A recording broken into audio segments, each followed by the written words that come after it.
Hello everyone and welcome back to another episode of Play and Tell. I'm your host Xander Skullion, and this is a series where I talk about games I've been playing, leave little short impressions and mini reviews, and most importantly, when you walk away, you have something new to play. Now I know it's been a while since I've made any sort of content on my YouTube channel, and there's been a lot going on behind the scenes, but a huge key factor that's been keeping me from making content is I was getting a little bit of a video game burnout. And just like any sort of hobby, and I'm pretty sure you guys feel the same way, I was getting kind of worried. I'm like, what if I'm falling out of love with video games? What if I'm having a midlife crisis? What's going on? Well, I played a game that reassured I love video games. And of course that game is Stray. Now, when I first saw the trailer for Stray, I was like, oh, that's kind of interesting. That's kind of different. I'll check that out. And I put it in the back of my head, never really thought about it. Just like many people, it wasn't until I saw the big reviews, the 10s out of 10s, and most importantly, my friends playing it and really enjoying it, that I was like, okay, I'll check it out. I'm having a little bit of a video game burnout. Maybe this will, reignite the flame. And let me tell you, 15 minutes in, it made me realize I love video games, and I love playing video games where I can play as animals because I love animals. But what I like about Stray is playing as a cat in a dystopian kind of cyberpunk world is not a novelty.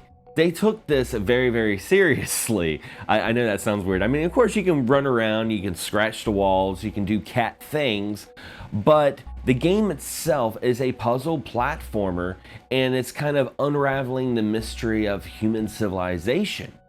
Yeah, it's pretty deep. I mean, the beginning of the game, you're just hanging out with your cat friends and you lose your way and fall down into the city, kind of like Cloud after the reactor blew up. So yeah, you're in the slums. You're talking to these AIs. And what I like most importantly is they're not like, oh, it's a cat doing cat things. No, they look at you as a little adventurer. I love that. But I really do enjoy Stray. It mixes stealth elements with puzzle elements and, side quests. There's a lot of content to this game. I mean, if you're just going to play it bare bones, you can beat it in probably about like 3.5 hours. But honestly, I feel like you're robbing yourself short if you're just breezing through this game, because this is a game you need to savor. This is a game that you need to walk around with a cardboard box on your head. Stray, it's awesome. Now, we all know that nostalgia is super marketable right now. I mean, you go into your grocery store and you're hearing Kate Bush, you're buying, reissues of He-Man 80s toys. Nostalgia is huge. So I'm always kind of apprehensive when I hear of like new games from old IPs. I'm kind of like, I don't know. But this one right here, I had high expectations for. And then, of course, that is Teenage Mutant Ninja Turtles Shredder's Revenge.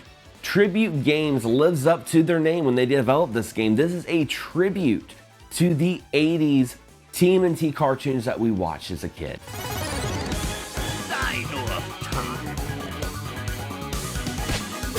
It's just little charms that make this game very, very special. But honestly, it's not just the way the game looks, but also the way it plays. I mean, we've seen a resurgence with the beat 'em up genre. And the beat 'em up genre, as much as I love it, can get boring really, really fast. If you don't have a good moveset, it gets boring and lackluster. Where Shredder's Revenge, you have, of course, the 4 turtles. You also have April O'Neil, who does like all the fighting moves from the female cast of the Street Fighter series. I didn't notice that until someone pointed it out. I'm like, wow, she's doing like the candy kicks, the Chun-Li spins, all that stuff. And what's funny is you can also play as Splinter, and Splinter's actually a tank. He's such a little guy, but he just packs a huge punch, and he's a little slower than the rest of the characters. Yeah, it makes sense, he's old. And of course, when you beat the game, you unlock Casey Jones, and Casey Jones is he's like the Akuma of Shredder's Revenge. He's like super overpowering, he's really strong, and he's really awesome. The game has online co-op, which I love. I love being able just to jump into someone's game. Even though I've already beaten the game, I can just jump into it and have up to 6 players at one time. It's pandemonium.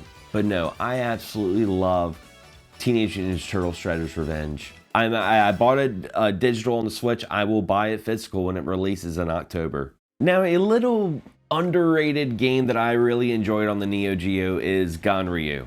Ganryu, I mean, it's kind of a janky 2D ninja side scroller, and if you don't remember playing it or if you've never played it, I won't hold it against you. Definitely check it out though, because 2 decades later we got a sequel, Ganryu 2. And let me tell you, if you want the keys to my heart as a video game developer, just make a beautiful 2D sprite game with ninjas and an amazing soundtrack. You got my money day one. But what I like about Ganryu 2 is the folks that made this game, Storybird Studios, took elements of other ninja properties like Sega's Shinobi or Capcom's Strider and threw those little curves into Ganryu's original core gameplay from the arcade classic. And it is fun, it's an absolute blast, and it's also extremely difficult.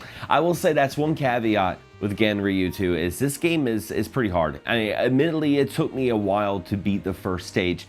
I would go on YouTube and see folks doing a speed run of this game in like 40 minutes, and I'm like, what am I doing with my life right now? But just like a lot of old school retro games, it's all about memorizing the character patterns, because this game is, you know, you go through the stage, it's the same way over and over again. The characters spawn in the same spots, they got the same hitboxes, there's no little curveballs. Like once you figure out how the game and the levels move, you can run right through it. So if you're looking for a game with a little bit of a challenge, Ganryu 2, oh, amazing. And the last game I want to talk about is a game I'm actually revisiting. Now, have you ever been playing a game and something happened, you put it down, you pick it back up, you have no idea what you were doing, and you're like, I need to start it all over again, I'll eventually do that, it goes in your backlog? Well, that kind of happened with me with Yakuza Like a Dragon. I bought the game day one, put like 28 hours into it, was like on chapter 5 or 6, ended up having to put it down, and I just never picked it back up, and it always loomed. It was like my bucket list game. I'm like, I need to go back and play Like a Dragon. And I'm so glad I did, because after all these years, the dust has settled, the honeymoon phase is over.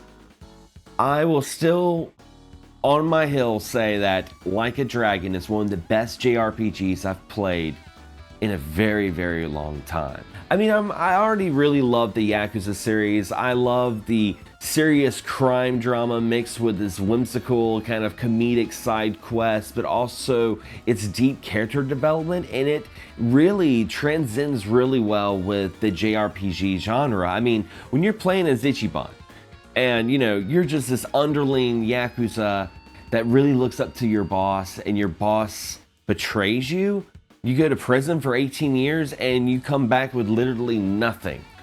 You're congregating with, you know, Japan's homeless society. That right there is very JRPG-like, but at the same time, it's very modern. So I think this is still a free game on PSN. If you have not played Yakuza Like a Dragon, you definitely need to check it out, especially if you're a big JRPG fan. This is a great game that mixes a lot of modern takes with a lot of old school JRPG goodness. It's freaking amazing. But anyway, guys, those are some games I've been playing recently. What have you been playing? Leave a comment below. I'd love to hear some of your thoughts and opinions on some of the games I listed as well. And if you enjoyed this video, don't forget to subscribe, but also hit the bell so you're notified on all future videos that come out on this channel. Anyway, guys, as always, thanks for watching, thanks for subscribing, and as always, happy gaming.